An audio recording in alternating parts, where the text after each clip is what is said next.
Hoy hablamos del Instituto Nacional Electoral y la reforma que lo pone en riesgo.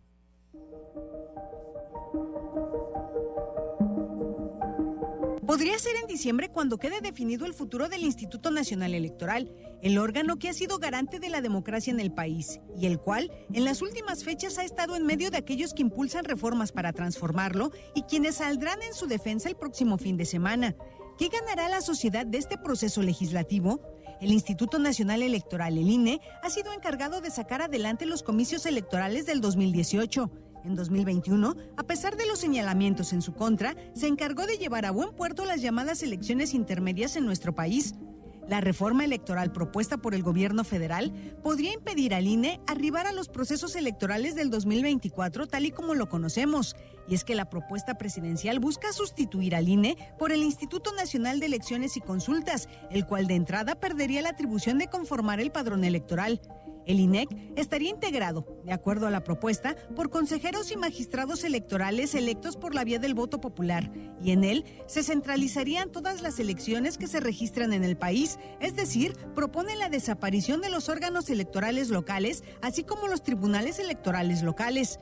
De acuerdo al secretario de Gobernación, Adán Augusto López, las autoridades federales han iniciado mesas de trabajo con legisladores de Morena, PRI y PAN, y así como de otras fuerzas políticas. El pasado 4 de noviembre, el presidente consejero del INE, Lorenzo Córdoba, destacaba que en varios países del mundo hay una embestida en contra de las autoridades electorales caracterizada por la desinformación, los ataques personales e institucionales y la asfixia presupuestal. ¿Qué hay detrás de la reforma propuesta por las autoridades federales? ¿Es necesario cambiar al INE por el INEC, con todo lo que ello implica?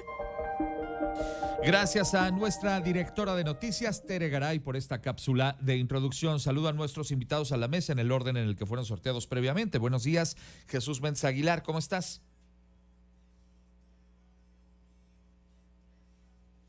Voy contigo, mi estimado Víctor Alfonso Cuevas, buenos días. Mi estimado Ángel, muy buenos días, saludos a todos en esta fresca mañana de miércoles. Tenía preparado la felicitación para nuestra amiga Tere por su cumpleaños el pasado miércoles, pero no hubo mesa, entonces un poquito atrasado. Muchas felicidades, Tere. No, hombre, se vale de todos modos la felicitación. Gracias, Víctor. Sergio Camacho, ¿cómo estás? Buenos días y bienvenido. Don Ángel, un gusto estar como cada miércoles de vuelta, como dice Víctor, que nos tocó asueto la semana pasada. Y gracias por estar con nosotros. Juan Luis Íñiguez, ¿cómo te va? Muy contento, Ángel, de estar en RR Noticias nuevamente y un gran abrazo a todo tu equipo y a todo el auditorio principalmente. Bienvenido y gracias por estar con nosotros esta mañana. Retomo la pregunta que hacía Tere hace unos instantes. ¿Es necesario cambiar al Instituto Nacional Electoral? ¿Se vale hacerle un cambio al INE en este momento? ¿Qué opinas, Jesús Méndez Aguilar? Te saludo con gusto. Parece que tengo problema ahí con el micrófono de Jesús. Vamos a retomarlo enseguida. Víctor Alfonso Cuevas, ¿necesitamos cambiar al INE? Mi estimado Ángel, yo creo que lo que necesitamos en este momento es cerrar filas para defender a el garante de la democracia procedimental en nuestro país. Creo que en estos momentos en los que la ofuscación en la que vive el presidente pretende trasladarse a todos los aspectos de la vida pública de nuestro país, principalmente atacando al órgano del que él más se ha beneficiado, porque en estricto sentido es precisamente por los procesos democráticos garantizados desde nuestra autoridad electoral que pudo llegar a la presidencia de la República. Y me parece que en estos momentos no hay causa justificada para realizar una modificación como la que propone el presidente López Obrador. Sin lugar a dudas, las instituciones son sujetas de reforma y son perfectibles, pero particularmente con las intenciones y el trasfondo que propone el partido en el gobierno, lo que estamos viendo es un ejercicio que pretende aniquilar con las instituciones democráticas como las conocemos y sobre todo vulnerar con ello la democracia de nuestro país. Gracias, Víctor. Ahora sí saludo a Jesús Méndez Aguilar, ya apareció por acá. ¿Cómo estás, Chucho? Buen día. Buenos días. Buenos días. Híjole, tengo problemas ahí con la comunicación, a ver si lo retomamos acá por vía telefónica, porque sí está, tiene poca calidad la transmisión hoy de mi estimado Jesús Méndez Aguilar. Voy contigo, Sergio Camacho, ¿necesitamos cambiar al INE? Mira, Ángel, como bien lo comenta mi compañero Víctor, todas las cosas y como en este caso las instituciones son perfectibles. Y evidentemente el Instituto Nacional Electoral ha sido ahorita, víctima de ataques o de señalamientos que en muchos casos están fundados en, vamos a señalarlo así, pues excesos que se han cometido y lo han hecho blanco de ciertos un blanco vulnerable a cierto tipo de ataques. Evidentemente la reforma que se propone no es la solución a estos problemas que podría tener actualmente el INE o estos objetos de mejora. ¿Por qué? Porque parece sí una reforma más que retrógrada, centralista, que busca centralizar el poder, que si bien pudiera tener algunos aspectos que podrían sonar interesantes, como la ciudadanización de los representantes de este probable potencial nuevo instituto, ¿cuál sería el mecanismo? Porque precisamente parte del problema ha sido, oye, bueno, ¿cómo se despolitiza la elección de los representantes? Bueno, pues llevarlos a un tema de elección popular, pues parece que podría llevar a lo mismo, o incluso peor, ¿no? Entonces, si bien hay asuntos que deberían o podrían mejorarse, parece que definitivamente este no es el camino por el centralismo que propone de inicio. Gracias, Sergio. Bueno, ya se me va a hacer saludar a Jesús Mensa Aguilar. Buenos días, Chucho. Muy buenos días. Tengo el teléfono en el auricular, es como te escucho. Ahora sí te escucho perfectamente. Hace unos instantes traíamos un problema ahí de comunicación. Oye, Jesús, ¿necesitamos cambiar al INE en este momento? Bueno, pues mira, no tanta necesidad específica, pero sí está justificado. No hay intenciones de trasfondo. Simple y llanamente lo que se está observando es que opere de verdad la auténtica democracia. Y esto obedece a que desde la reforma de 1997 la designación de consejeros se daba a partir de los partidos, de la intención de los partidos políticos. De ellos son los que están en cierne justamente el interés o no. Como pudiéramos decir, PP y Verde, ellos van exclusivamente por las posiciones partidistas. Entonces, desde ese punto de vista, yo creo que conviene sacarlos de esa zona de confort, independientemente de lo demás. Bien, gracias, Jesús. Juan Luis Íñiguez, preguntarte, ¿lo necesitamos en este momento cambiar al INE? No es exagerado decir que nos encontramos frente a la batalla máxima contra el autoritarismo en toda nuestra historia. Y voy a contestar tu pregunta, Ángel, con un ejemplo. Mira, se podría pedir a un pueblo que vive en democracia soportar una crisis económica. Lo que no se puede es pedirle al mismo pueblo que padece hambre renunciar a la democracia. Si fuera posible calcular el costo económico de la falta de democracia y de un Estado de Derecho, yo te diría que se llegaría rápido a una conclusión de que es menos caro para el país vivir legal y democráticamente que sobrevivir bajo el imperio de la ineficiencia cuatrotera, del monopolio del poder autoritario de López Obrador, que está infestado de corrupción. Pero mejor aún, la democracia y el Estado de Derecho provocan y desatan energías y confianzas que por sí mismas activan y detonan el ámbito de lo económico. Si el pretexto es el costo de la democracia, debemos asumirlo. Bien, son las 7 de la mañana con 44 minutos, 7:44, segunda ronda. Decía ahora Juan Luis en su alocución que este es el peor embate autoritario de la historia. Déjenme ser un poco el abogado del diablo. Yo creo que si revisamos hechos históricos de este país, pues a lo mejor había otros todavía más graves. Y muchos han cuestionado en su intento a lo mejor de defender esta reforma electoral el hecho de que se esconden también muchos intereses partidistas en esta supuesta defensa al Instituto Nacional Electoral. ¿Tú qué dirías ahí, Jesús Mensa Aguilar? Es decir, a pesar de que es costoso el proceso de elección, que bueno, que tiene que revisar. Y desde luego que los partidos políticos también tienen que atender justamente a la pluralidad, sí, y a la competencia. Pero en este sentido yo creo que sí operará. ¿Por qué? Porque no hay autoritarismo. Tan es así que ahorita pueden decir todo lo que quieran, ¿no? Pero bueno, para que haya corrupción se necesita de dos. Que alguno de los gobernadores acuse al presidente de corrupción o el presidente a los gobernadores. solamente que entonces se hayan puesto de acuerdo. Entonces, en ese sentido, creo que sería de mucho beneficio el que se llevara a cabo la reforma. Bien, muchas gracias, Jesús. Víctor Alfonso Cuevas, ¿qué respondes a las críticas que muchos también han hecho en el sentido de que esta supuesta defensa al INE esconde más bien pues intereses de los diversos partidos políticos de que no quieren quitarles sus privilegios, que no quieren que se los quiten? ¿Qué dirías de esto? Fíjate, mi estimado Ángel, que este asunto es curioso porque uno de los primeros partidos en proponer la reducción en las prerrogativas que se les otorgan fue precisamente el PRI, y Morena se opuso en aquel entonces. Yo creo que aquí el asunto está en entender el contexto en el cual los partidos de oposición hacen su defensa. Y me parece que en el fondo precisamente todos los partidos en su conjunto han colaborado a lo largo de las distintas reformas electorales, sobre todo en estos últimos 22 años, para la consolidación del procedimiento democrático en nuestro país. Es decir, el INE no es la creación exclusiva del PRI, del PAN, del PRD o de cualquiera, sino es una creación colectiva que costó distintos procedimientos, distintas luchas, y que naturalmente ha ido evolucionando, me parece a mí, en beneficio de todos los mexicanos.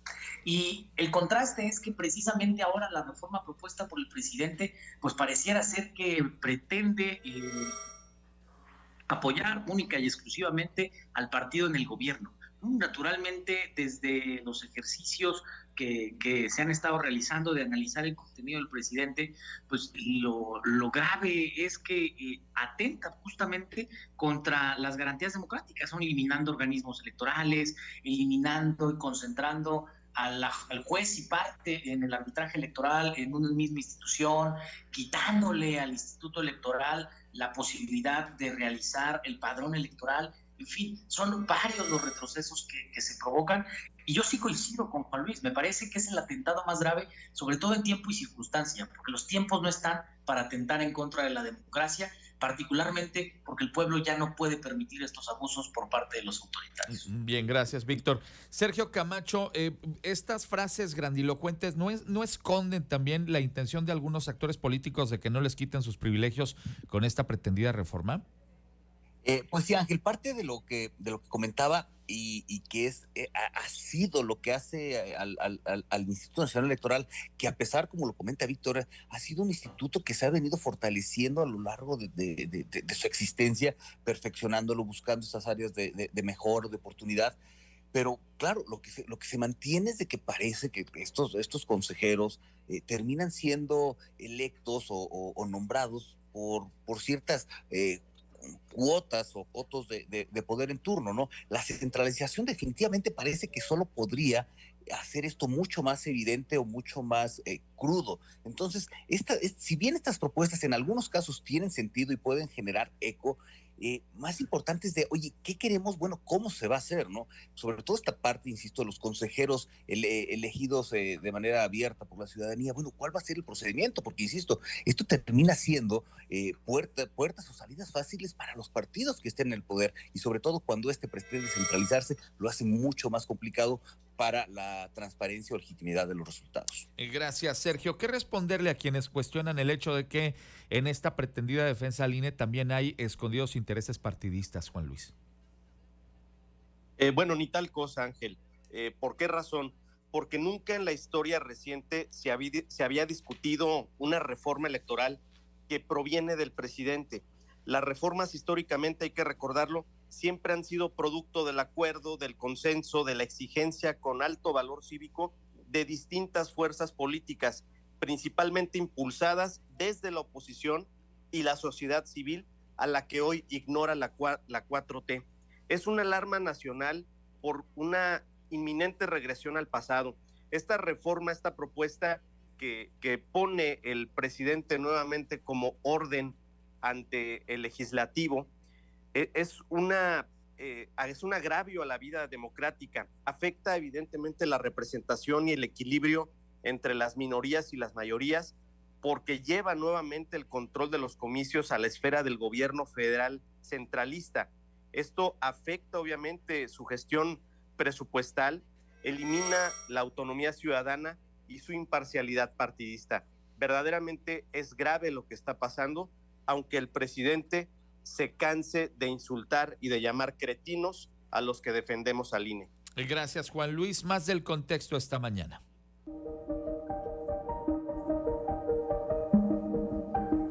El Frente Cívico Nacional ha convocado el próximo domingo 13 de noviembre a una marcha nacional que será simultánea en 2 entidades del país en defensa del INE, a la cual se sumarán varios legisladores de oposición, exconsejeros electorales, empresarios y organizaciones civiles.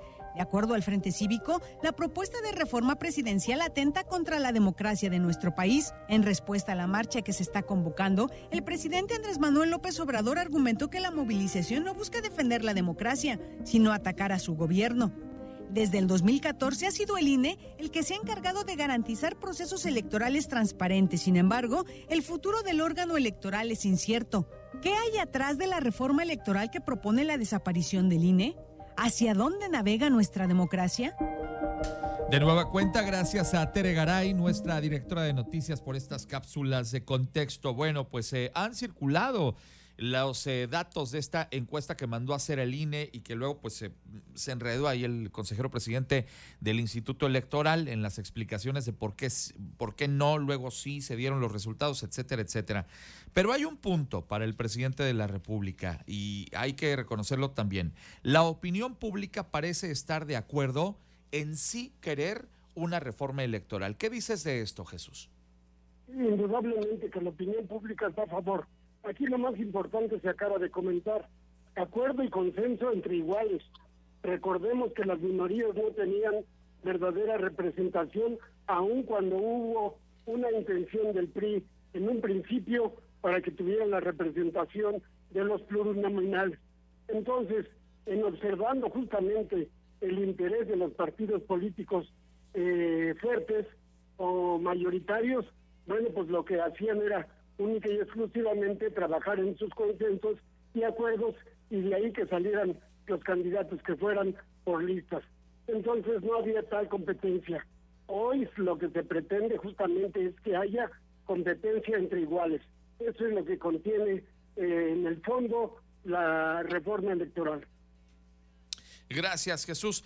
Víctor Alfonso Cuevas, no solo la encuesta del INE, también otras que han aparecido por ahí, pareciera que sí, pues se confirman que la opinión pública sí quiere una reforma electoral y sobre todo una reducción de diputados, de senadores y de presupuestos. ¿Qué dices de esto?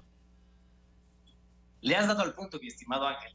Creo que precisamente hay tópicos en los que la ciudadanía entiende que es necesario este proceso de perfección de los procedimientos políticos y electorales en nuestro país. Y este asunto que tú mencionas y que también lo mencionaba don Chucho Méndez, el asunto de los plurinominales, ha sido un asunto que ha estado muchas veces en la mesa, particularmente por el hecho de que precisamente la sociedad no encuentra una representación material de sus intereses en los plurinominales. Pero lamentablemente la propuesta que manda el Ejecutivo Federal, es decir, la propuesta de López Obrador, de lo que se trata es de que todos los diputados y todos los senadores sean plurinominales. El voto directo de la gente ya no va a ser por una persona, sino por el partido, para que el partido pueda acreditar el número de posiciones de las listas que propongan. Es decir, es ya no solamente no eliminar a los plurinominales, sino que todos absolutamente sean plurinominales. Y esa es una prueba de por qué esta reforma electoral vive la crónica de una muerte anunciada. El presidente ni siquiera conoce el contenido del texto constitucional porque se ha llenado la boca en sus mañaneras diciendo que se eliminan los plurinominales, cuando en realidad lo que están haciendo es convertir a todos los diputados en plurinominales. Y eso es mentirle a la sociedad y eso no lo vamos a permitir. Y gracias, Víctor. Sergio, los sondeos parece que le dan la razón al presidente en la intención de que una buena parte de la población sí quiere que haya cambios en temas electorales.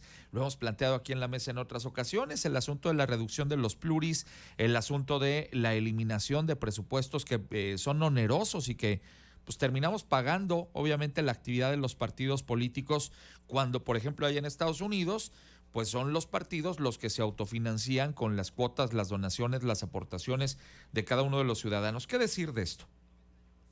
Bueno, pues sí, claro que las propuestas de mejora hacen fácilmente eco en la ciudadanía, porque, vamos, nuestra democracia aún viene se viene trabajando en un proceso que ha sido muy arduo, ¿no? Y si bien lo comentaba Juan Luis, bueno, en muchos casos las propuestas han sido hechas a través del consenso, a través de ver cuáles son las alternativas mejores para buscarlo. Y es fácilmente romantizar algunas propuestas, ¿no? Como la reducción de los representantes, en este caso los diputados. Evidentemente el tema de los presupuestos es algo muy claro y muy fácil de poder atacar, por decirlo de alguna manera. Pero el tema es precisamente los cómo, ¿no? Y como ahorita lo dice Víctor, bueno, si se reducen los diputados queriendo reducir los plurinominales, pero cambiarlos todos a un método de elección aún mucho más compleja, que empodera más a los partidos, que ha sido parte de lo que se ha tratado de estar contrarrestando para bien o para mal y con instrumentos excesivamente caros, como podríamos señalar en el caso del INE, bueno, pues han sido avances para tratar de contrarrestar estos contrapesos que deben de existir entre los poderes, ¿no? Entonces, definitivamente sí es fácil que hagan eco las propuestas. Lo que se insiste es en el cómo, y bien lo decía ahorita Víctor, bueno, si el presidente no lo tiene bien claro, ¿por qué precipitar una reforma que pudiera a la postre ser centralista, claro, y sobre todo poner mucho más en riesgo la democracia? Gracias, Sergio. Juan Luis Íñiguez, reitero, pues hay un punto para el presidente. La verdad es que la opinión pública parece sí querer una reforma electoral con los temas que ya mencioné con antelación, reducción de presupuestos y también de escaños. ¿Qué dices?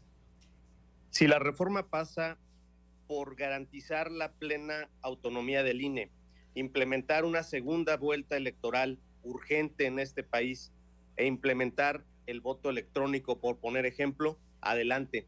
Pero yo no creo que los ciudadanos estén de acuerdo en que el poder de su credencial de elector venga a menos. Ese poder que emana de esa credencial de elector cuando te paras en la soledad de la urna a decidir con libertad si vas a castigar o vas a premiar a alguna forma de gobierno, yo no creo que ningún ciudadano en este país esté de acuerdo en que ese poder se reduzca a la nada. Me parece que tenemos hoy que ser muy responsables porque nuestra democracia ha costado vidas en este país y hay muchas personas que han luchado porque la democracia sea una realidad y ponga orden y forma responsable a nuestro sistema de convivencia social. Muy bien, muchísimas gracias, mi estimado Juan Luis. Pues vámonos de inmediato a los comentarios finales, última ronda. Si bien la propuesta de reforma del presidente de la República presenta bondades como las que hemos mencionado aquí, también implicaría amenazas graves a la gobernabilidad y autonomía, sobre todo del Instituto Electoral. Quienes son más jóvenes probablemente no recuerden que antes, pues sí, era el gobierno, un gobierno autoritario y un gobierno de un solo partido el que organizaba y al mismo tiempo pues era juez y parte de estos procesos electorales, y parece que también hay una tentación de regresar a ese esquema en la actualidad. Tendrá algunas ventajas, pero sí también enormes riesgos esta propuesta de reforma electoral, pero pues por lo pronto se queda ahí en la mesa muchos temas que seguramente habremos de seguir analizando. Por lo pronto, tu comentario final, mi estimado Jesús Méndez Aguilar. Bueno, yo creo que es importante que se vaya a la reforma, particularmente porque hay algunos vicios que no se han resuelto de origen a partir de 1997. Entonces, a mí me parece adecuada, me parece que podemos darle, bajar la revocación de mandato de 40 a 33, menos restricciones gubernamentales a televisión y radio, y también el voto electrónico. Y desde luego las desaparición de dobles funciones, no son los OPLES y los tribunales locales que obedecen a lo local. Bien, muchas gracias, Jesús Méndez Aguilar. Víctor Alfonso Cuevas, comentario final. Es muy curioso que don Chucho Méndez mencione este apartado del voto electrónico de la reforma del presidente, porque solamente lo menciona, pero como bien decía Sergio Camacho, no habla del procedimiento, de los procesos, de la dinámica para implementarlo, de cómo lo vamos a hacer. Yo estoy seguro que la sorpresa que nos vamos a llevar si esta reforma llega a pasar es que en una mañanera el presidente López Obrador va a presentar a Manuel Bartlett como el asesor del gobierno para la implementación del sistema del voto electrónico. Y todos sabemos lo que representa Manuel Bartlett para la democracia en nuestro país. Y son ellos, los de Morena, lo que nos tienen encumbrado en el poder. A mí me parece que este es el momento en el que nos debemos de unir a la lucha que nos comentaba Juan Luis Íñiguez para defender al Instituto Nacional Electoral de los embates dictatoriales, autoritarios y totalitarios de una persona que está empeñada a pasar a la historia como el peor presidente de nuestro país y como aquel responsable de terminar con esta democracia que tanto trabajo nos ha costado construir. Es el momento para que nos unamos en defender al INE, porque el INE es intocable. Muy bien, muchas gracias, mi estimado Víctor Alfonso Cuevas. Sergio Camacho, comentario final. Bueno, Ángel, pues fíjate que desafortunadamente, como muchas de las cosas que le funcionan al presidente, tienen su fondo, su raíz en generar polémica, en la polarización. Decía de ciertas ideas o ciertos puntos que trae esta reforma que podrían ser importantes y trabajables y atendibles, vienen a partir de la polarización. Y entonces, como otras reformas que ha tratado de trasladar el presidente, esta se va sin moverle una coma, ¿no? Definitivamente así es imposible mejorar las cosas, ¿no? Cuando la visión es unilateral, donde hace un momento, y repito o más bien vuelvo a comentar lo que dijo Juan Luis hace un momento, bueno, cuando las reformas en su momento han sido mejoras a través del consenso, a través de las propuestas, bueno, si el presidente no deja que se enriquezcan, que puedan encontrar diferencia entre sus opiniones o entre sus propuestas, pero con el ánimo de mejorarlas, en el mantener la autonomía de este organismo, la descentralización en encontrar estos procedimientos que sería muy provechoso poderlos conocer y que se puedan desarrollar de manera conjunta y no, insisto, mantener esta visión unilateral que solo hace las cosas o blanco o negro y desafortunadamente no representan, sino en algunos casos, retrocesos o estancamiento de las cosas. Bien, muchas gracias, Sergio. Juan Luis Íñiguez, cierras la mesa esta mañana. Comentario final. Totalmente de acuerdo con lo expresado por mis compañeros. El populismo sale más caro que la democracia. Ahí está el Tren Maya, 500,000 millones, el AIFA, 100,000 millones, la cancelación del aeropuerto de Texcoco, 330,000 millones, Dos Bocas, 14,000 millones. Pero el INE sale muy caro. Entonces hay que eliminarlo, hay que extinguirlo para que el gobierno federal pueda organizar nuevamente las elecciones. Pues no, eso no va a suceder. Necesitamos darnos cuenta que este país necesita la paz, y la paz no puede ser y no puede crecer fuera de la democracia. De lo contrario, estaríamos hablando de la paz de los sepulcros. Vámonos a la marcha, vamos a exigir que se defienda al INE. Aquí en Querétaro, el domingo 13 de noviembre a las 10:30 de la mañana, de la Alameda Hidalgo a la Plaza de Armas. Próximo domingo vamos a marchar y vamos a defender, porque el INE no se toca. Gracias, Juan Luis Íñiguez. Bueno, pues los despido, agradeciéndoles mucho la oportunidad de platicar con ustedes esta mañana. Jesús Mensa Aguilar, y aprovechando lo que dijo Juan Luis, ¿vas a ir a la marcha? Por supuesto que no, desde luego que no, porque no estoy en esa posición. Bien, muchas gracias, mi estimado Jesús. Don Víctor Alfonso Cuevas, ¿irá usted a la marcha? Seguramente ahí estaremos para saludarlos. Bueno, muchas gracias, Víctor. Sergio Camacho, ¿andarás ahí en la marcha? Probablemente no, don Ángel, pero sí le solicitaría a nuestros diputados federales en que generen contrapropuestas más allá del rechazo. Pues, y un abrazote para doña Tere. Muy bien, a propósito de su cumpleaños hace unos días. Juan Luis, ya no te pregunto, tú ya dijiste, ahí vas a estar. Así es, Ángel. Y aprovecho este espacio de despedida para mandarle un gran saludo a Tere, a todo el gran equipo de RR Noticias, que hacen un trabajo profesional por el bien de la comunicación en Querétaro. A los cuatro, muchas gracias por estar con nosotros esta mañana, mucho éxito y nos encontramos dentro de 8 días. Son las 8:03, regreso. RR Noticias.